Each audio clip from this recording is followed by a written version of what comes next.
जय राधा माधव कुंज बिहारी, जय राधा माधव कुंज बिहारी। गोपी जन वल्लभ गिरिवर धारी, गोपी जन वल्लभ गिरिवरधारी। यशोदानंदन ब्रज जन रंजन, यशोदानंदन व्रज जन रंजन। यमुना तीरावन चारी, यमुना तीरवन चारी। जय राधा माधव कुंज बिहारी, जय राधा माधव कुंज बिहारी।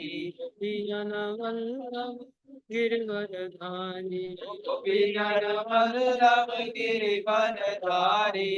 हरे कृष्णा कृष्णा कृष्णा हरे हरे, हरे राम राम राम हरे हरे। ओ हरे कृष्णा कृष्णा कृष्णा हरे हरे। हरे राम राम राम हरे हरे। हरे कृष्णा कृष्णा कृष्णा हरे हरे, हरे राम राम राम हरे हरे। हरे कृष्णा कृष्णा कृष्णा हरे हरे। हरे राम राम राम हरे हरे। हरि बोल, हरि बोल, हरि बोल, हरि बोल। जय गौरा हरि बोल। हरि बोल हरि बोल हरि बोल। जय जय प्रभुपाद, प्रभुपाद प्रभुपाद, प्रभुपाद। प्रभुपाद, प्रभुपाद। जय जय प्रभुपाद प्रभुपाद प्रभुपाद प्रभुपाद। जय जय गुरुदेव, गुरुदेव गुरुदेव, गुरुदेव। गुरुदेव, गुरुदेव। जय जय गुरुदेव गुरुदेव गुरुदेव। हरिनाम संकीर्तन महायज्ञ की जय, हरे कृष्ण महामंत्र की जय। श्री श्री जगन्नाथ बलदेव सुभद्रा माता सुदर्शन जी महाराज की जय। श्री श्री गौर निताई पंच तत्व की जय। श्री श्री प्रहलाद नरसिंह देव भगवान की जय। श्री श्री राधा कांत भगवान की जय। श्री श्री जड़ गोस्वामी की जय। श्री गुरु परंपरा की जय। जगत गुरु श्री प्रभुपाद की जय। श्री गुरु महाराज की जय। आनंद कोटि वैष्णव वृंद की जय। आप सब भक्तों की जय।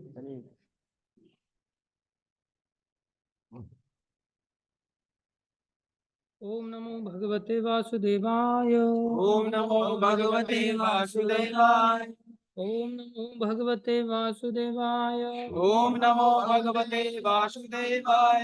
ओम नमो भगवते वासुदेवाय।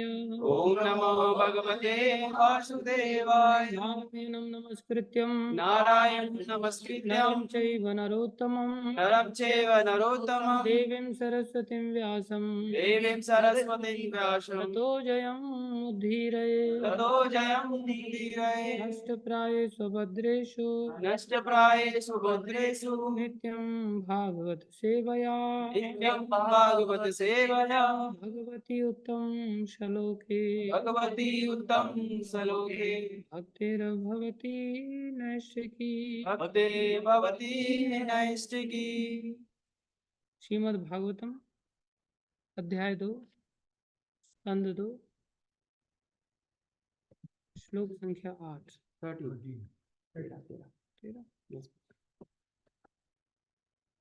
13 है तो 13 पढ़ेंगे, चिंता क्यों।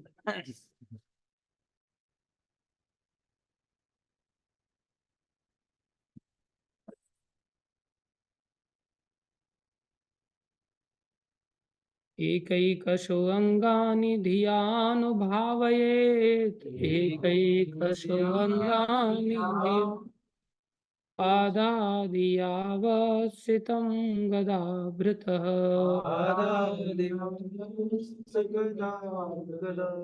जितं जितं स्थानमपोय धारयेत्, जितं जितं स्थानं धारयेत्। परं परं शुद्धयति धीर यथा यथा। परं शूद्यति धीरः।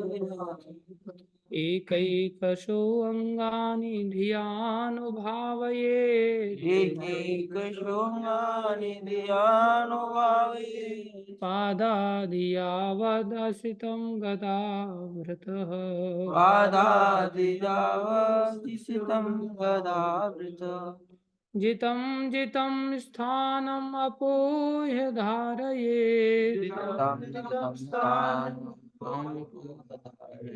परं परं शुद्धयति धीर्यथा यथा परं शुद्धयति यथा यथा एकैकशो अङ्गानि धियानुभावयेत् एकैकशोऽङ्गानि धियानुभावयेत् पादादियावद्हसितं गदावृतः पादादियावतिसितं गदावृत जितं जितं स्थानम् अपोय धारयेत् जितं जितं स्थानं परं परं शुद्धयति धीर्यथा यथा परं परं शुद्धयति शब्दार्थ एक एक एक एक करके एक करके या एक के पश्चात दूसरा या एक के पश्चात दूसरा अंगानी अंगानि अंगों को धिया ध्यान से अनुभावयेत् अनुभवे ध्यान करे पाद आदि पांव इत्यादि यावत जब तक हसितम मुस्कान गदाभृतः भगवान जितम जितम धीरे धीरे धीरे मन को नियंत्रित करते हुए मन को नियंत्रित करते हुए ध्यान को छोड़कर धारये ध्यान करे परम परम उच्च से उच्चतर शुद्धयति शुद्ध होती है धी बुद्धि यथा यथा जितनी अनुवाद ध्यान की प्रक्रिया भगवान के चरण कमलों से प्रारंभ करते हुए उसे उनके हंसते मुखमंडल तक ले आए। इस तरह पहले ध्यान को चरण कमलों पर एकाग्र करे, फिर पिंडलियों पर, तब जांघों पर और क्रमशः ऊपर की ओर उठता जाए। मन जितना ही एक एक करके भगवान के विभिन्न अंगों पर स्थिर होगा बुद्धि उतनी ही अधिक परिष्कृत होगी। तात्पर्य अर्चनीय वंदनीय प्रातः स्मरणीय जयतु श्री प्रभुपाद जी द्वारा श्री प्रभुपाद की ध्यान से सुनेंगे सभी तात्पर्य। श्रीमद् भागवत में ध्यान की जिस विधि की संस्तुति की गई है वह किसी विधि निराकार या शून्य पर मन को स्थिर करने की नहीं है। ध्यान को तो परम भगवान के व्यक्तित्व पर एकाग्र करना चाहिए, चाहे वह उनका विराट रूप अर्थात विराट स्वरूप विश्व रूप हो या शास्त्रों में वर्णित उनका सच्चिदानंद विग्रह रूप हो। विष्णु रूपों के प्रामाणिक विवरण प्राप्त हैं और मंदिरों में अर्चा विग्रहों के प्रामाणिक व्रत रूप हैं। इस प्रकार मनुष्य अर्च विग्रह का ध्यान करना प्रारंभ कर सकता है, जिसमें उसे अपने मन को भगवान के चरण कमलों पर एकाग्र करते हुए क्रमशः ऊपर उठते हुए उनके मुस्कुराते मुख तक आना चाहिए। भागवत विचारधारा के अनुसार भगवान का रास नृत्य भगवान का मुस्कुराता मुखमंडल है। चूंकि इस श्लोक में संस्तुति की गई है कि मनुष्य भगवान के चरण कमलों का ध्यान करता हुआ मुस्कुराते मुखमंडल तक क्रमशः ऊपर उठे, अतएव हमें चाहिए कि रास नृत्य में भगवान की लीलाएं समझने के लिए हम छलांग न लगाएं। श्रेयस्कर यही होगा कि हम भगवान के चरण कमलों पर पुष्प तथा तुलसी दल अर्पित करके अपने ध्यान को एकाग्र करने का अभ्यास करें। इस प्रकार हम धीरे धीरे अर्चना विधि से शुद्ध हो जाते हैं। हम भगवान को वस्त्र पहनाते हैं, उन्हें नहलाते हैं इत्यादि जो सारे के सारे दिव्य कार्यकलाप होते हैं, ये हमें जीवन को शुद्ध बनाने में सहायक होते हैं। जब हम शुद्धि के उच्चतर स्तर पर पहुंच जाते हैं, यदि हम भगवान का मुस्कुराता मुखमंडल देखते हैं और भगवान की रास लीला का श्रवण करते हैं, तब हम उनके कार्यकलापों का रसास्वादन कर सकते हैं। इसलिए श्रीमद् भागवत में रासलीला को 10वें स्कंद में उद्धृत किया गया है। अध्याय 29 से लेकर के 34 तक। मनुष्य भगवान के दिव्य रूप पर चित्त को जितना ही एकाग्र करता है, चाहे वो चरण कमलों पर हो या पिंडलियां या जंघाओं अथवा वक्षस्थल पर, वो उतना ही शुद्ध होता जाता है। इस श्लोक में स्पष्ट कहा गया कि बुद्धि उतनी ही अधिक परिष्कृत होगी, जिसका अर्थ यह है कि मनुष्य इंद्रिय तृप्ति से उतना ही विरक्त होता जाता है। वर्तमान बद्धावस्था में हमारी बुद्धि अशुद्ध है, क्योंकि वो इंद्रिय तृप्ति में लगी रहती है। भगवान के दिव्य रूप का ध्यान करने का फल मनुष्य की इंद्रिय तृप्ति से विरक्ति द्वारा प्रकट होगा। अतएव ध्यान का चरम उद्देश्य अपनी बुद्धि की शुद्धि है। वे लोग जो इंद्रिय तृप्ति में अत्यधिक लिप्त रहते हैं, उन्हें अर्चना में सम्मिलित होने तथा राधा कृष्ण के दिव्य स्वरूप या विष्णु अर्चा विग्रहों का स्पर्श करने की अनुमति नहीं दी जानी चाहिए। उनके लिए श्रेयस्कर होगा कि वे भगवान के विराट रूप का ध्यान धरें, जैसा कि अगले श्लोक में कहा गया है। अतएव निर्विशेषवादियों तथा शून्यवादियों को सलाह दी जाती है कि वे भगवान के विराट रूप का ध्यान धरें, जबकि भक्तों को मंदिर में अर्चा विग्रह का ध्यान करने की संस्तुति की जाती है, क्योंकि निर्विशेषवादी तथा शून्यवादी अपने आध्यात्मिक कार्यकलापों में पर्याप्त शुद्ध नहीं होते। अतएव अर्चना की विधि उनके निमित्त नहीं है। ओम ज्ञानतिमिरन्धस्य ज्ञानाञ्जनशलाकया चक्षुरुन्मीलितं येन तस्मै श्रीगुरुवे नमः। श्रीचैतन्यमनोविष्णुमिताभिधं येन भूतले स्वयं रूपनामयं ददाति स्वपदान्ते। वन्देऽहं श्रीगुरु श्रीयुतावनगमनं श्रीगुरुन् वैष्णवांश श्रीरूपं सागरजातं सहगना रघुनाथान्वितं तं सजीवं साद्वैतं सावधूतं परिजनसहितं कृष्णचैतन्यदेवं श्रीराधा कृष्णपदां सहगन ललिता श्रीविशाखान्वितांश। हे कृष्ण करुणा सिंधु दीनबंधो जगतपते गोपेश गोपिकाकांत श्री राधा कांत नमस्तुते। तप्त कांचन गौरंगी राधे वृंदावनेश्वरी वृषभानुसुते देवी प्रणमामि हरिप्रिये। वाञ्छाकल्पतरुभ्यश्च कृपा सिन्धुभ्येव च पतितानां पावनेभ्यो वैष्णवेभ्यो नमः। जय श्री कृष्ण चैतन्य प्रभु नित्यानंद श्री अद्वैत गदाधर शिवासादि गौर भक्तवृंदा। हरे कृष्णा कृष्णा कृष्णा हरे हरे, हरे राम राम राम हरे हरे। हरे कृष्णा कृष्णा कृष्णा हरे हरे, हरे राम राम हरे हरे। हरे कृष्णा कृष्णा कृष्णा हरे हरे, हरे राम राम राम। गुरु वैष्णव की दया से जो कुछ कहें पकड़ के ध्यान से देखो। गीता में भगवान ने इस बात को स्पष्ट किया है कि जो शरीर है, ये शरीर से श्रेष्ठ इंद्रियां हैं। इंद्रियानी परान्याहु। व्यक्ति शरीर के लिए भी कार्य करता है, शरीर की सर्दी गर्मी आदि का ध्यान रखता है, लेकिन शरीर के सुख दुख से ज्यादा ध्यान वो इंद्रियों के सुख दुख की सोचता है। इंद्रियां अर्थात 5 ज्ञानेंद्रियां और 5 कर्मेंद्रियां। यहाँ इंद्रियों इसलिए व्यक्ति इंद्रियों की तुष्टि का ज्यादा सोचता है। शरीर कष्ट पाए चलेगा, लेकिन इंद्रियां कष्ट नहीं पाना चाहिए, इंद्रियों को सुख मिलना। व्यक्ति को शुगर का पेशेंट है, लेकिन मीठा खाने से जीभ संतुष्ट हो रही है ना। जीभ को संतुष्टि देने के लिए चाहे मेरे को बाद में शरीर में दर्द हो, मैं सहन कर लूंगा। तो शरीर की परवाह नहीं करता व्यक्ति, किसके लिए? इंद्रियों के लिए। और इंद्रियों से भी श्रेष्ठ है मन। मन में जो चीज आ जाती है, फिर इंद्रियों को कष्ट भोगना पड़े तो भी इंद्रियां कष्ट भी भोग ले। आंख फूट जाए,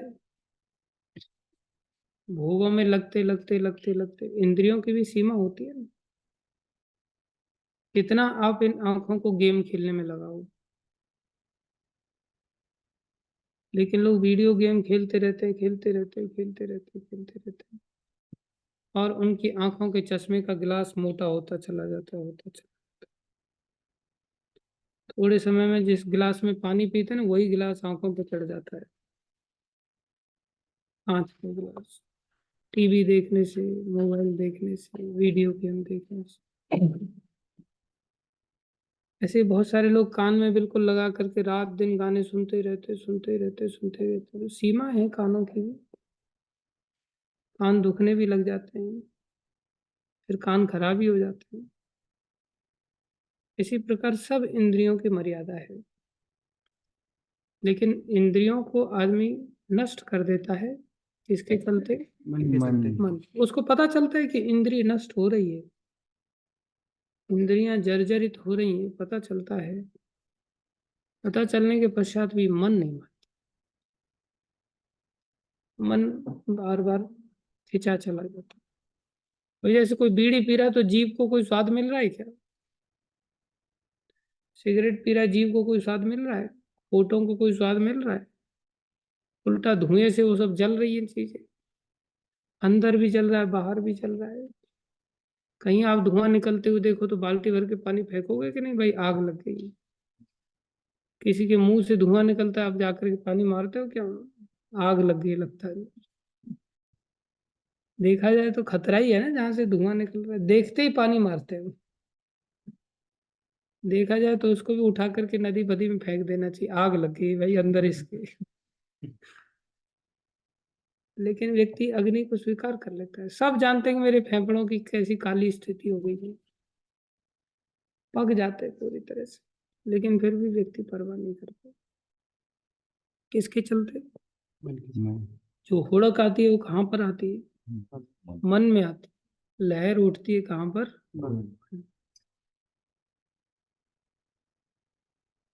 और बोले मन से भी श्रेष्ठ बुद्धि है, मन से भी श्रेष्ठ बुद्धि।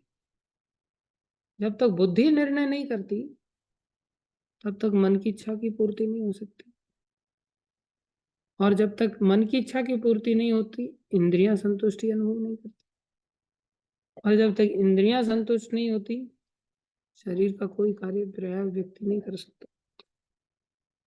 इसलिए सब कुछ कुल मिलाकर के देखा जाए तो किसके अधीन है? बुद्धि के अधीन क्रम है। लेकिन ये सब चीजें दिव्य बन जाती हैं यदि बुद्धि शुद्ध हो जाए। यदि बुद्धि शुद्ध हो जाए तो शरीर भी दिव्य बन जाता है। सब लोग उसके शरीर को पैर छूने के लिए जाते हैं, भक्तों के पैर छूते हैं, प्रणाम करते हैं। क्यों करते हैं? क्योंकि उनके अंदर दिव्यता आ जाती है। दुष्टों के पैर तोड़े जाते हैं डंडे मार मार कर, भक्तों के पैर स्पर्श योग्य होते हैं।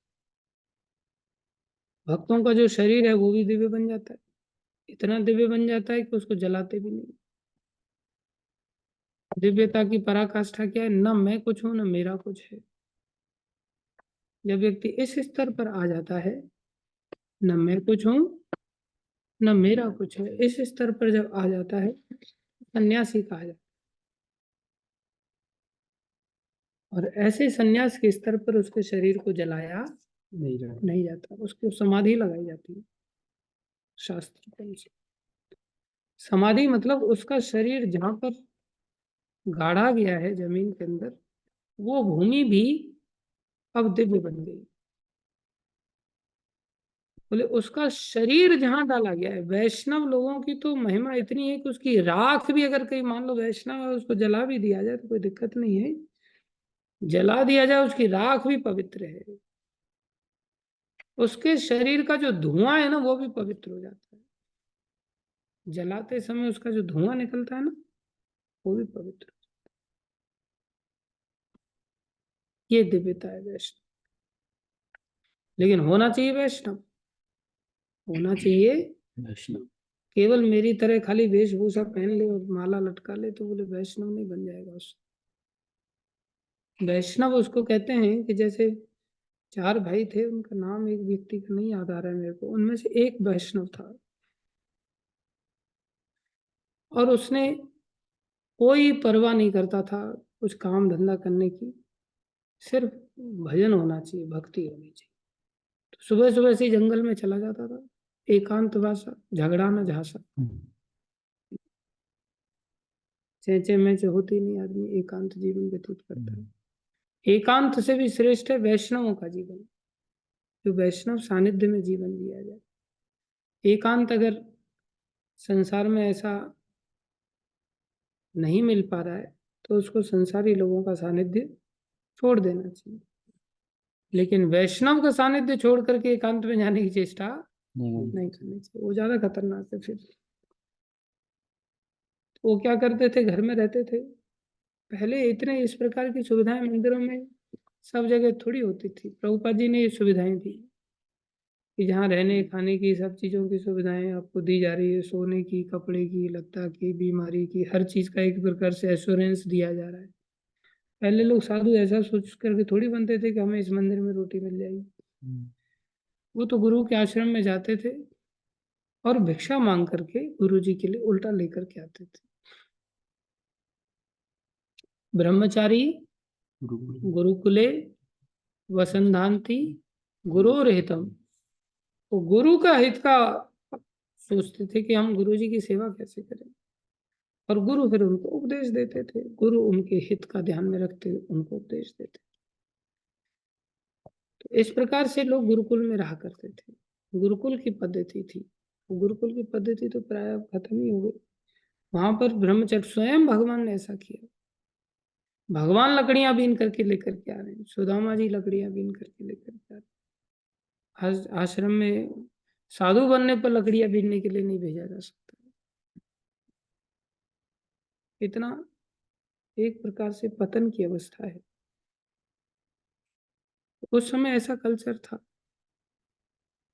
बहुत सारे लोग कई बार अपना घर में ही रह करके भी भक्ति कर लेते थे, या भजन करते थे, भजन में लीन रहते थे। पारिवारिक आपस में ऐसा तालमेल था कि जिसमें एक आध व्यक्ति अगर भजन भी कर रहा है तो फिर बाकी लोग ज्यादा टांग नहीं खींचते थे। ठीक है यार, तू भजन ही कर, हम कमा करके लाके दे।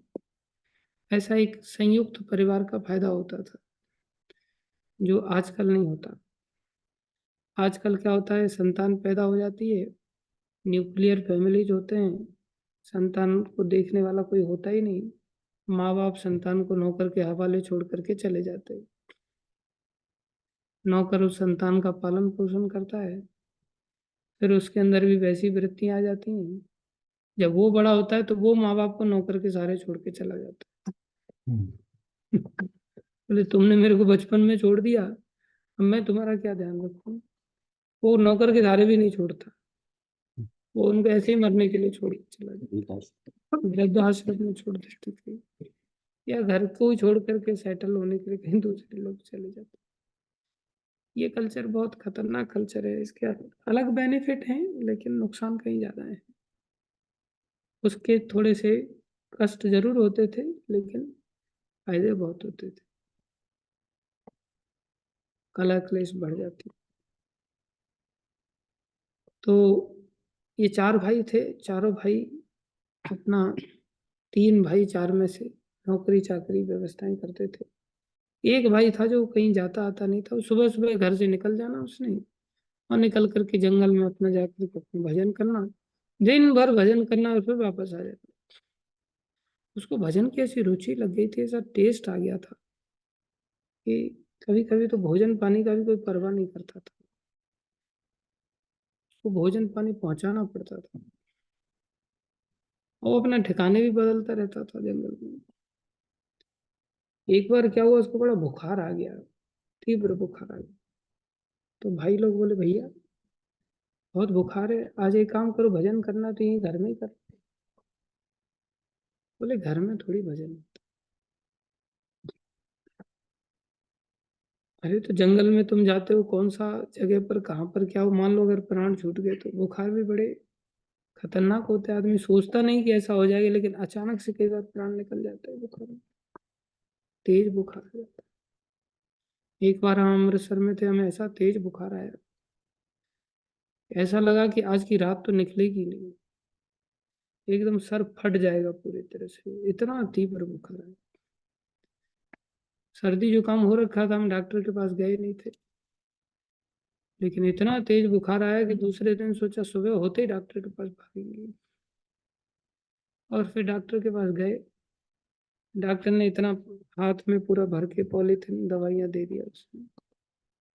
पूछा उसने, माला 1 महीना हम सर्दियों में उधमपुर रहे थोड़ा, बोले अब 1 महीने ही दवाई खाओ। उसने 1 महीने की दवाई दे दी थी। इतना डर बैठ गया था कि आज अगर दवाई नहीं खाई तो आज तो प्राण निकल ही जाएंगे। जैसे ही दवाई लेकर के आए, गुरुजी ने बुला लिया। दवाई लेके घुसे ही थे मंदिर में तो गुरुजी ने बोला, ये क्या है? माला महाराज दवाई है, कल थोड़ा बुखार आ गया। तो उन्होंने गो अर्क दे दिया। बोले अपनी जो गो अर्क लेते थे, गोमूत्र लेते थे, इसमें से 2 ढक्कन पी लो। तो अपनी दवाई उसमें से ही 2 ढक्कन पिला दी। बोले ये सब मत लेना। वो लिया ही नहीं। वो डर इतना लग रहा था कि आज पक्का बुखार आ जाएगा। फिर महाराज ने दवाई के लिए मना कर दिया है, क्या करें।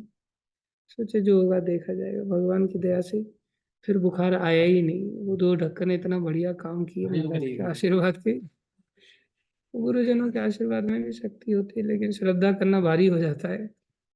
पूरा शाम तक मैं सोच में ही पड़ा रहा कि दवाई लूं नहीं लूं, लूं नहीं लूं। लेकिन गुरु धारण करने का ये फायदा हो जाता है कि उनमें विश्वास हो जाए तो बढ़िया। उनका आदेश मानने के लिए एक डर भी पैदा हो जाता है कि भाई आदेश तो मानना ही चाहिए कम से कम। तो इसको कहा कि भाई बुखार बहुत तेज है, तुमको प्राण छूट सकते हैं, इसलिए तुम एक काम करो, यही रहो, कम से कम अंतिम संस्कार तो हम कर देंगे। अगर यहाँ, बोले प्राण यहाँ नहीं छूट सकते क्या? बोले प्राण तो यहाँ भी छूट सकते, लेकिन अंतिम संस्कार तो हम कर देंगे। वहां तो तुम कहाँ मर जाओगे, कौन संस्कार करेगा, क्या करेगा? बोले सब भगवान करेंगे। विश्वास बड़ा प्रबल था। चले गए, नहीं माने। वहां जाकर के बुखार में ही भजन करने लग गए। भजन होना चाहिए, भक्ति होनी चाहिए। फिर चाहे बीमार हैं, स्वस्थ हैं, खा रहे हैं, पी रहे हैं, जिस अवस्था में भी रहें, भक्ति नहीं छोड़नी चाहिए। भक्ति ही एकमात्र धन। ये नहीं आज मैं बीमार हो गया, आज क्या हुआ, बोले आज मैंने ज्यादा पराठे खा लिए, आज मैं सोता ही रह गया, आज क्या हुआ, बोले आज मैं नौकरी पर चला गया, आज क्या हो गया, बोले घर वालों की थोड़ा सा समस्या थी, इसलिए घर वालों की समस्याओं का समाधान कर रहा था, आज क्या हो गया, बोले ऑडिट आ गया था, इसलिए सारी रात निकल गई ऑडिट करने में। बोले 31 मार्च आ रही है। ये सब संसार की लहरें हैं। ये संसार की लहरों का कभी अंत होने वाला नहीं। एक के बाद एक, एक के बाद एक के बाद एक होती रहती है। लेकिन जो पक्के भक्त बन जाते हैं ना, जो जानते हैं साथ में तो भाई यही आने वाला है, बाकी कुछ साथ में नहीं आने वाला है, सब छूटने वाला है, सब झमेले हैं, ये सब चलते रहेंगे।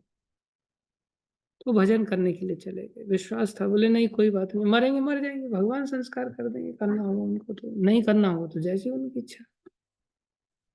आखिरकार वो भजन करने के लिए चले गए। इसलिए मैं बार बार बल देता हूँ कि भाई जैसे भी जिस भी अवस्था में है, जितना अधिक से अधिक परिश्रम हो जाए, भक्ति के लिए परिश्रम करने की चेष्टा करनी चाहिए। बीमारी बीमारी के बहाने नहीं बनाने चाहिए। बहाने मतलब सच में बीमार कोई है और कह रहा है मैं बीमार हूं, तो क्या उसे भी बहाना माना जाएगा? बोले हाँ, उसे भी बहाना ही माना जाएगा। सच में बीमार है तो,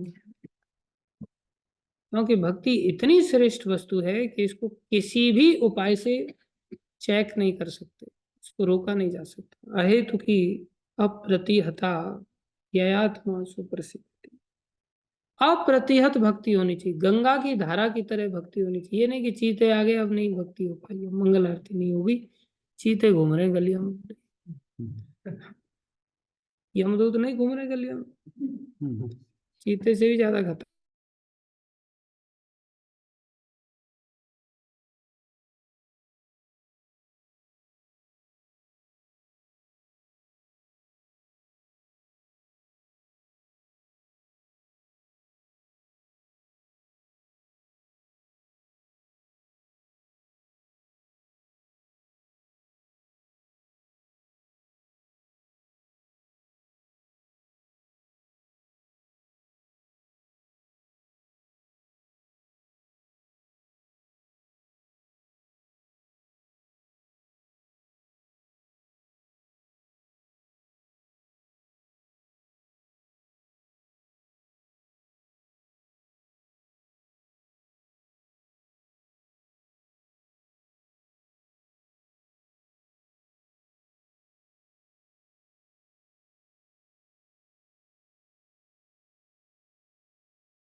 कोई बहाना नहीं होना चाहिए। जीवन पूरा भक्ति से युक्त होना चाहिए। देखो सारी सृष्टि के स्वामी हैं एक प्रकार से स्वयंभू मनु। स्वयंभू मनु का जीवन बोले कैसा बीता, अयातयाम। कैसा बीता, अयातयाम। दो प्रकार के जीवन होते हैं, यातयाम और अयातयाम। यातयाम कहते हैं जैसे खीर बनाई सुबह से और शाम को उसको ढक के रख दिया हमने, खीर खराब हो गई, शाम तक खट्टी हो गई, तो खीर को कहेंगे, जब खीर खराब हो गई तो उसको कहेंगे यातयाम।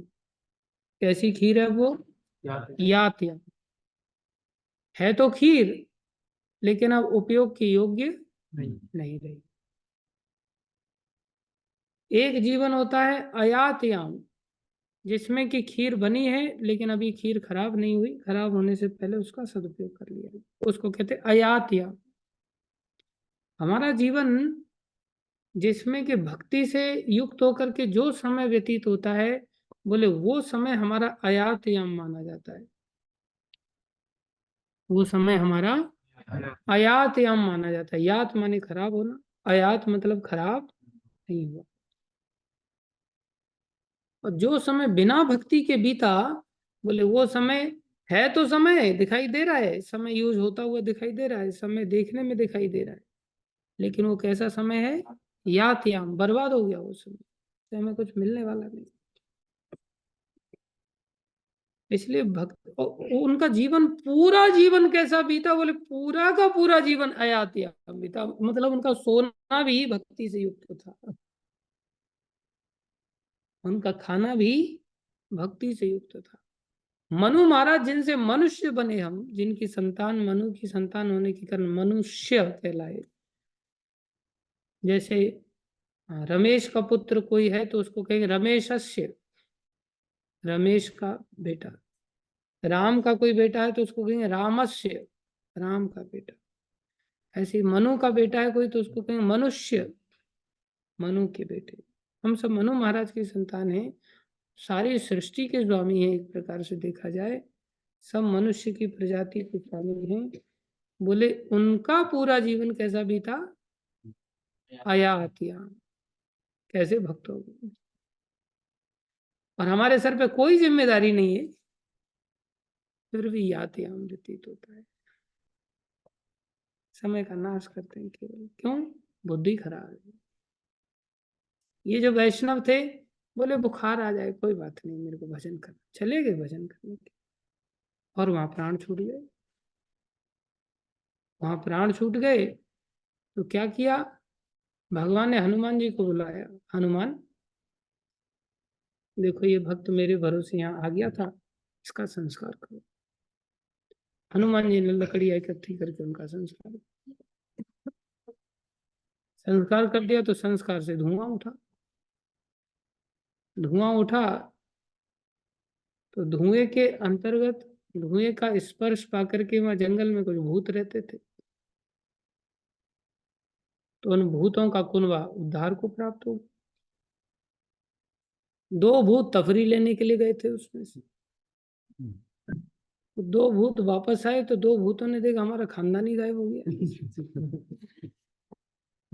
उनका भी हजारों वर्ष तक खानदान चलता है, वहां भी कुनबागिरी होती।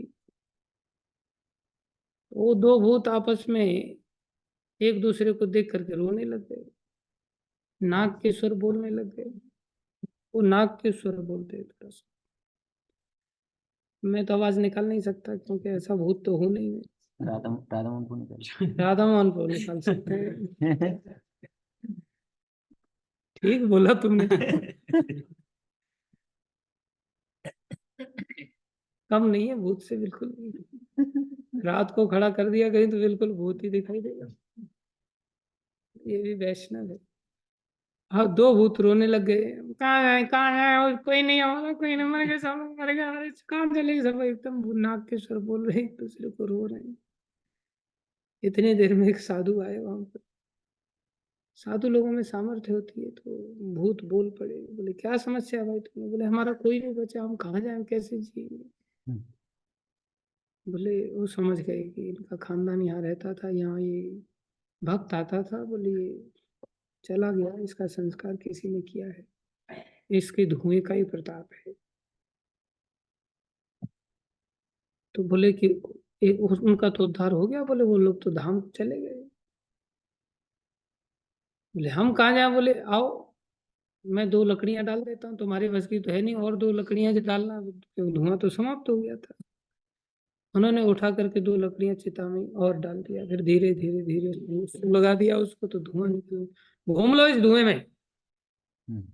भूत गए और घूम गए। जैसे घूमे, दिव्य देह प्राप्त करके उनका उद्धार। ये वैष्णवों की महिमा है। दिव्यता इतनी आ जाती है कब? जब उनकी बुद्धि शुद्ध हो, फिर उनका मन शुद्ध हो जाता है, फिर उनकी इंद्रियां शुद्ध रहती हैं, फिर उनका शरीर शुद्ध रहता है, फिर उनका मरने के बाद भी शरीर दिव्य हो जाता है। मरने के बाद चिता का धुआं भी शुद्ध हो जाता है। कैसी सामर्थ्य! धुआं भी भूतों का उद्धार कर सकता है। ये वैष्णवों की सामर्थ्य है।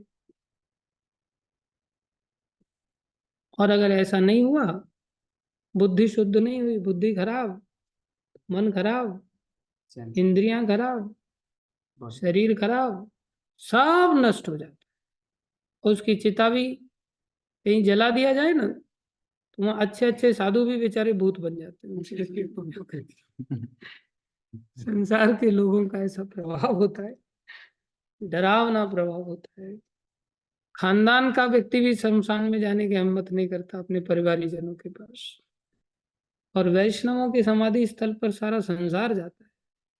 किसी को डर नहीं लगता, उल्टा डर भाग जाता है। ये वैष्णवता की महिमा है। लेकिन इसके लिए एक ही प्रयास करना, बस बुद्धि शुद्ध हो जाए। क्या हो जाए?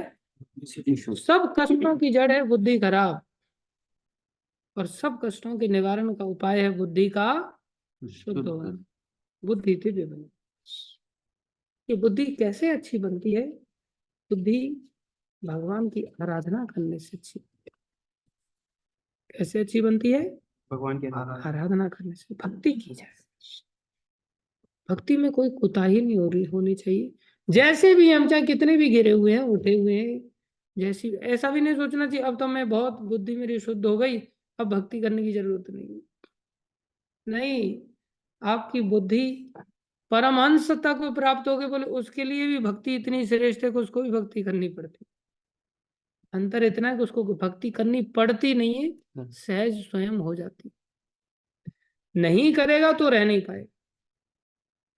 सिद्ध अवस्था कहलाती है। सिद्धों के लिए भी भक्ति अत्यंत आनंद। सिद्ध अवस्था में भी जिनको कुछ चाहिए ही नहीं, उस अवस्था में भी उनको भक्ति चाहिए। ब्रह्मभूत प्रसन्न आत्मा न शोचति न कांक्षति, समा सर्वेषु भूतेषु मद भक्ति लभते पराम। उनको भी भक्ति चाहिए।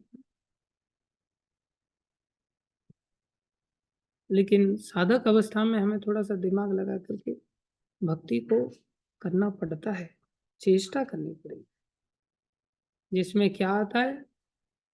बोले अगर थोड़ा सा इंद्रियों पर संयम किसी का है, तो उसको भगवान की विग्रह सेवा चालू कर देनी चाहिए। भगवान का ध्यान करना चाहिए। बुद्धि परिष्कृत कैसे होगी? एक ही कशो अंगानी ध्यानुभावयेत।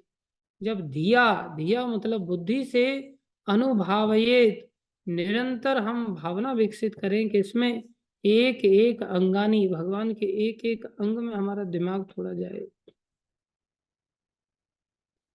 तो एक एक अंग में हमारा भगवान के दिमाग जाने लगेगा। और जब कोई व्यक्ति भगवान का श्रृंगार करेगा तो एक एक अंग का चिंतन होगा कि नहलाएगा, धुलाएगा, सुलाएगा, खिलाएगा, पिलाएगा। भगवान के विग्रह में उसकी उपासना से धीरे धीरे उसकी बुद्धि शुद्ध होगी, चिंतन मात्र से शुद्ध होगी। और कोई विषय है तो स्त्री के अंगों का ध्यान करेगा, स्त्री पुरुष के अंगों का ध्यान करेगी। ध्यान करने से, विषय भोगों से उसकी बुद्धि मलिन हो जाएगी। हमारी इच्छा है, हम बुद्धि को गंदा करना चाहते हैं, बुद्धि को शुद्ध। संसार में किसी की सेवा करोगे तो बुद्धि मलिन, उन्हीं चीजों का ध्यान। इसलिए भगवत सेवा जिसमें पंचरात्रिक विधि है, ये बड़ी श्रेष्ठ विधि है, लेकिन ये बिना भागवत के आश्रय के नहीं आगे बढ़ सकते। इसलिए भागवत विधि और पांचरात्रिक विधि, ये दोनों साथ साथ चलनी चाहिए। भागवत विधि जिसमें हम कथा सुनते हैं, पढ़ते हैं किताबें, ये पहले होनी चाहिए। इसके साथ साथ फिर पांचरात्रिक विधि, पांचरात्रिक विधि में सेवाएं आती हैं भगवान से संबंधित, जिसमें भगवान को भोग लगा रहा है कोई पुजारी, हम कुछ नहीं कर सकते, बोले ठीक है भोग बना लो, भगवान का सोच करके भोग बना लो। मंदिर है, पुजारी भगवान को नहला रहा है, तो मंदिर को नहला दो, तुम पूरी मंदिर में झाड़ू पोछा कर दो, है कि नहीं। भक्त लोग आए, प्रसाद पाया, प्रसाद पा करके चले गए, आप उसका साफ सफाई कर दो, वाइपर ले लो। भक्त अंदर भगवान की सेवा कर रहा है, आप मंदिर मार्जन की सेवा करो प्रसन्नता के साथ, उत्साह के साथ। वाइपर लेकर के ऐसे नहीं, ये भगवान मेरे को ही थमा दिया, मैं ही इतना घटिया समझते लोग मेरे को, ऐसा नहीं। वाइपर लो, ये एकदम से खुशी खुशी में वाइपर मारो, जैसे वाइपर मारते समय खेलते हैं ना लोग, टाइल्स पर स्लिप हो जाते हैं ऐसे, ये ऐसे खुशी खुशी में वाइपर मारना चाहिए। क्या दिक्कत है इससे? प्रसन्नता का अनुभव होना चाहिए। ये नहीं कि अब बाथरूम भी साफ मेरे को ही करना पड़ेगा, यहाँ भी मेरे को ही वाइपर मारना पड़ेगा, झाड़ू भी मारनी पड़ेगी, जाले भी मारने पड़ेंगे। ये सब पांचरात्रिक सेवा के अंतर्गत सब चीज है। किचन भी साफ करना पड़ेगा, बर्तन भी घिसने पड़ेंगे, पड़ेंगे तो सही भाई, कुछ नहीं। इनमें से एक भी चीज गई, कुछ लोग सेवा को करते इतना ज्यादा कि भागवत को छोड़ देते, कुछ लोग भागवत को पकड़ते तो सेवाओं को छोड़ देते, फिर बोले धिया कंट्रोल में नहीं आई। इसलिए धिया को शुद्ध करना है तो ये दोनों काम करना है, कोई अल्टरनेट नहीं है इसके अलावा, केवल और केवल। बुद्धि जितनी परिष्कृत होगी, बोले जितना ध्यान होगा उतनी परिष्कृत होगी, अर्थात खाली समय नहीं होना चाहिए। कुछ लोग कहते हैं जिम्मेदारी का जीवन होना चाहिए, ठीक है, मंदिर की जिम्मेदारियों का जीवन होना चाहिए, बोले कथा कीर्तन जब वगैरह ये कोई इतना ज्यादा फोकस करने की जरूरत नहीं, ये भी फोकस करने की जरूरत है। जिम्मेदारी का भी जीवन होना, ये नहीं कि कथा कर लिया आप टांग पसार के सोएंगे आराम से, बोले कथा हो गई जप हो गया बस, सब कुछ करने की जरूरत है अब सो जाओ, नहीं, तो फिर सेवाओं से वंचित जीवन, गैर जिम्मेदार जीवन। ठीक है, हो सकते हो बहुत ज्यादा आप संघर्ष किए हो, 5-6 घंटे 8 घंटे हो गए, तो अब ये नहीं कि दिन भर की छुट्टी मिल गई आपको, 2 घंटा सो लो, 3 घंटा सो लो, लेकिन रात को भी 8 घंटा, दिन में भी 8 घंटा, तो फिर तो ठीक नहीं। इसलिए हर चीज का एक सिस्टम होना चाहिए, एक टाइम टेबल होना चाहिए, जाकर के पूछना चाहिए इतने बजे से इतने बजे तक मैं सेवाएं करता हूँ, इतने बजे से इतने बजे तक मेरा जप है, इतने बजे से इतने बजे तक मैं फ्री हूँ, इतना मैंने सोने का समय निर्धारित है, खाने का समय निर्धारित है, बाकी आप फ्री हूँ मैं, तो आप चाहें तो कोई मेरे को सेवा दे सकते हैं, ऐसा होना चाहिए। ऐसा नहीं कोई मेरे को कहीं, हाँ, सेवा में न लगा दे, जैसे कोई आया तुरंत माला लेके बैठ गए झूठ मूठ के लिए, खाली बीड़ बैग में हाथ घुसा दिया, चाहे माला को स्पर्श कर रहे हैं या नहीं कर रहे हैं, कहीं सेवा में न कोई व्यक्ति लगा दे, या खाली किताब उठा करके बैठ गए ऐसे, ये बहाना भगवान को थोड़ी दे सकते हैं। ठगाई नहीं होनी चाहिए भगवान, वो हमारे साथ ही ठगाई है ना, हम भगवान को चीट कर सकते हैं ना भगवान के भक्तों को चीट कर सकते हैं। चीटिंग प्रोपेंसिटी अच्छी, तो हम बचेंगे, फिर हमारा उद्धार हो जाएगा, नहीं तो फिर 84 लाख नहीं है, गंदा जीवन जी रहे हैं, गंदी बुद्धि है, तो फिर तो सुअर बनेंगे, फिर तो कुत्ता बनेंगे, फिर तो नाली के कीड़े बनेंगे, गधे बनेंगे, गंदे जीवन की ओर चले जाएंगे। शुद्ध व्यक्ति कुछ भी कर सकता है, उसका सब कुछ दिव्य होता है। अशुद्ध जीवन में शुद्ध कार्य भी करो ना, कोई ऊपर से ही दिखाई दे रहा है शुद्ध है, बाकी कुछ शुद्ध नहीं। अर्थात बुद्धि शुद्ध है और आप नहाए धोए भी नहीं है ना, तो भी आपका जीवन दिव्य है। समझ रहे हो? परमांश लोग दिव्य अवस्था में, और आप बड़ा टीप टाप करके तिलक तेल फेल लगा करके चुपड़ करके फुसफुस लगा करके सुगंध आपके शरीर से आ रही है, तो भी थोड़ी समय की सुगंध है, आप नाली में जाने वाले हम लोग फिर सुअर शरीर को प्राप्त करेंगे। इसलिए वो सब टीप टाप का कोई मीनिंग है बुद्धि का शुद्धि। बुद्धि की शुद्धि की पहचान है हम कितना अपने जीवन को भागवत विधि में लगा रहे हैं और कितना हम पंचरात्रिक विधि में लगा, अर्थात भगवान की विग्रह से संबंधित सेवाओं में लगा। सिंपल, बस दो ही चीजें, और कोई ऐसा रॉकेट साइंस नहीं। करते चले जाओ, करते चले जाओ, करते चले जाओ। 1 महीना करो, पहले का जीवन एनालाइज करो, 1 महीने के बाद का जीवन, अपने आप डिफरेंस फील होता है। अभी जैसे ये माताएं आना चालू किए मंगल आरती में, आप लोग 1 महीना आओ बस ऐसे। कितने दिन? 1 महीना। ऐसा नहीं हम रहेंगे तो ही आएंगे, हम चले जाएंगे तो वो लोग को पूछने वाला नहीं, इसलिए आने का ही नहीं। नहीं, हम रहें या ना रहें, वतन तुम्हारे हवाले साथियों। सबका अपना अपना जिम्मेदारी होता है, सबको जिम्मेदारी निभाते हुए अपने आप को वक्त मिले। ठीक है, धन्यवाद सभी का पूर्वक श्रवण करने के लिए। भागवत महापुराण की जय, जगत गुरु श्री प्रभुपाद की जय, श्री गुरु महाराज की जय, अनंत कोटि वैष्णव वृंद की जय, आप सब भक्तों की जय।